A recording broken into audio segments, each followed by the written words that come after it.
नमस्कार, मैं हूं अमित पालित।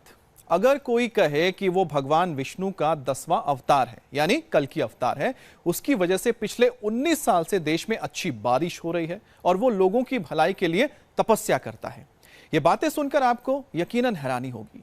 लेकिन ये हैरत तब और बढ़ जाएगी जब आपको पता चले कि इस तरह की बातें करने वाला शख्स एक गेजेटेड ऑफिसर है, सरकारी इंजीनियर है। गुजरात का एक इंजीनियर आजकल खुद को भगवान कल्कि का अवतार बता रहा है और ऑफिस जाना भी छोड़ दिया है। पिछले 8 महीने के दौरान वो इंजीनियर बामुश्किल 16 दिन दफ्तर गया है। आखिर क्या है गुजरात में कल्कि अवतार का सच? देखिए हमारी ये खास रिपोर्ट।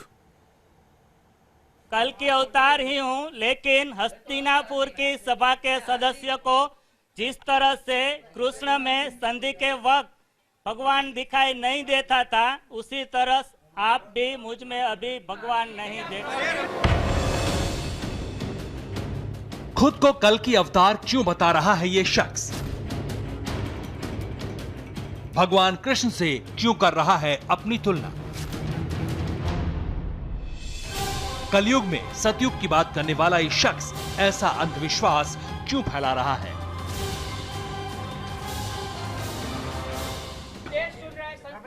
अच्छा है, देश को पता चलने दो। क्या पता कोई बात नहीं। सतयुग की स्थापना हो चुकी है, उतना देश को पता चल जाए वो मेरे लिए काफी है। सतयुग की स्थापना 16 सितंबर 2012 सुबह 7:30 बजे हो चुकी है। इतना लोगों को समझ में आ जाए तो काफी है। 21वीं सदी में खुद को कल्कि अवतार बताने वाले गुजरात के एक सरकारी इंजीनियर का दावा जरा गौर से सुनिए। कृष्ण अवतार में जब पांडवों के लिए 5 गांव मांगने में हस्तिनापुर की राज्यसभा में गया था, उसी वक्त राज्यसभा के सभी सदस्य आप जिस तरह से हंस रहे हैं, उसी तरह से मुझ पर हंस रहे थे। वो महाभारत का युद्ध खत्म होने के बाद पता चला कि ये गोवाड़िया वाकई भगवान था।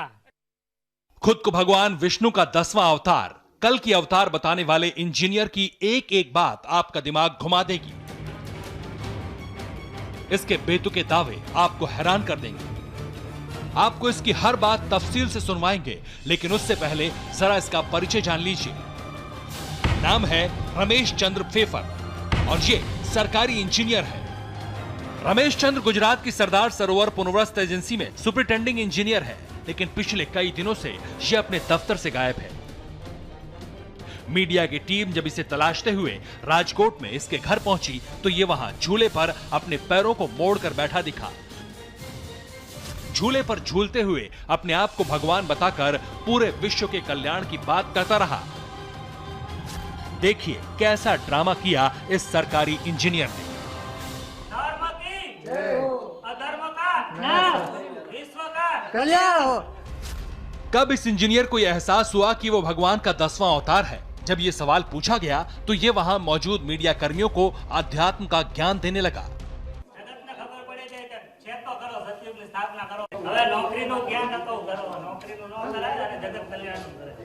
सुना आपने, सरकारी इंजीनियर रमेश चंद्र फेफर किस तरह की बातें कर रहा है। आपको बता दें कि पिछले 8 महीने में ये भगवान सिर्फ 16 दिन ऑफिस गए, बाकी के दिन अपने आप को भगवान बताने वाले ये विष्णु के अवतार गायब रहे।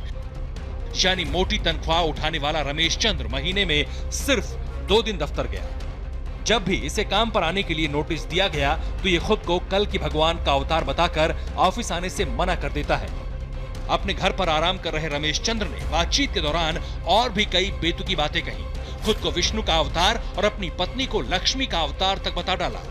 आथी लखी जणावुं छुं के हूँ खरेखर भगवान विष्णुनो 10मो अवतार कल्कि अवतार ज छुं अने मारी धर्म पत्नी गीताबेन रमेशचंद्र फेफर ए खरेखर लक्ष्मीनो ज अवतार छे।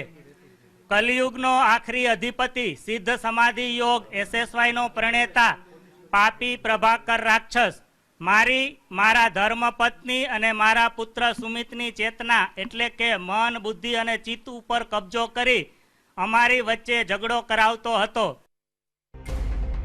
आपको इस सरकारी इंजीनियर की बेसिर पैर की बातें समझ में नहीं आ रही होंगी। शायद यही वजह है कि इसका परिवार भी इससे अलग रहता है।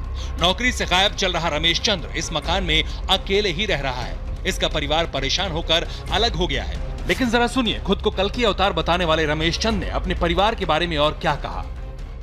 એક વ્યક્તિ રાજકોટમાં કોમ્પ્યુટર ઉપર બેસી ન્યુયોર્કના કોમ્પ્યુટરને નિયંત્રિત કરી શકે એ રીતે પાપી પ્રભાકર રાક્ષસ અમને ત્રણેયને નિયંત્રિત એની પરકાયા પ્રવેશની સિદ્ધિથી કરતો હતો અને મારા પુત્ર અને મારા પત્ની મારફત મારી સાથે યુદ્ધ કરતો હતો.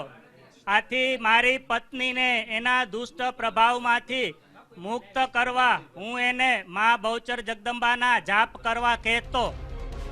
इसकी एक एक बात ऐसी है कि सुनकर न सिर्फ हंसी आती है बल्कि हैरत होती है कि एक पढ़ा लिखा सरकारी इंजीनियर ऐसी बातें कैसे कर सकता है.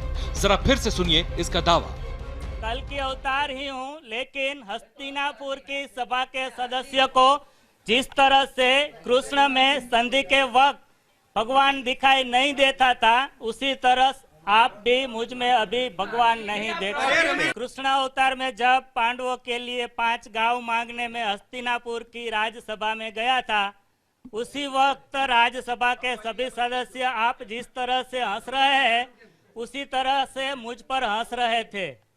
वो महाभारत का युद्ध खत्म होने के बाद पता चला कि ये गोवाड़िया वाकई भगवान था.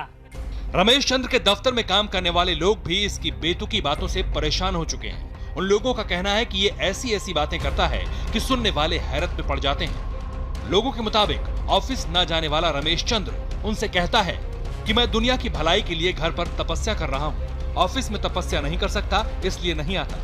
मेरे तप की वजह से भारत में अच्छी बारिश हो रही है. पिछले 19 साल में मेरी वजह से मॉनसून अच्छा रहा है. आपको बता दें कि खुद को कल की अवतार बताने वाला रमेश चंद्र गुजरात के सिंचाई विभाग में सुपरिटेंडेंट इंजीनियर है. 8 महीने पहले उसे सरदार सरोवर निगम में तैनात किया गया था. SSPA का ऑफिस गुजरात के वडोदरा जिले में है.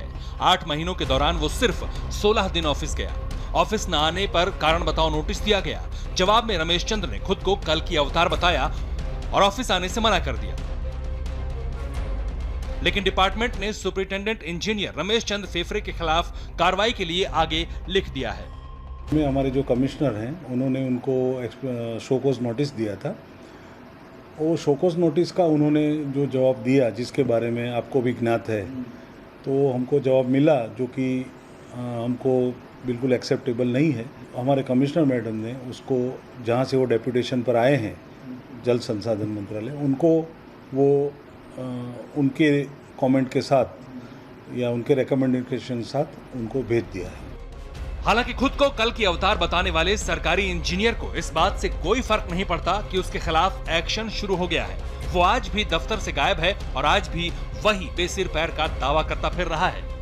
कल की अवतार ही हूँ, लेकिन हस्तिनापुर की सभा के सदस्य को जिस तरह से कृष्ण में संधि के वक्त भगवान दिखाई नहीं देता था, उसी तरह आप भी मुझ में अभी भगवान नहीं देख सकते. ऑफिस नहीं जा रहे रमेश चंद्र को इंडिया टीवी की टीम ने खोज निकाला. उसके घर पहुंची. हमारे रिपोर्टर ने जब उनसे बात करनी चाही तो उन्होंने ये कहते हुए इनकार कर दिया कि देवी जगदम्बा ने उन्हें किसी से भी संपर्क करने से मना किया है. जगदम्बा का आदेश से मैं अभी इंटरव्यू नहीं कर सकता सर. मैं जगदम्बा के आदेश के विरुद्ध नहीं जा सकता. Sorry for that. Thank you. Have a nice day. अगर आप नहीं सुन पाए तो इस ढोंगी भगवान की बात को एक बार फिर से सुनिए.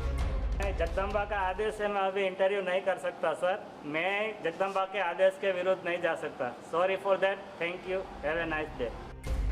खुद को कल की अवतार बताने वाला सरकारी इंजीनियर रमेश चंद्र तरह तरह की बातें और दावे भले कर रहा है, लेकिन हकीकत यह है कि मनोचिकित्सकों के मुताबिक ये एक मानसिक बीमारी हो सकती है. वहीं दूसरी तरफ धर्मगुरु भी रमेश चंद्र जैसे लोगों को समाज के पतन की वजह बता रहे हैं.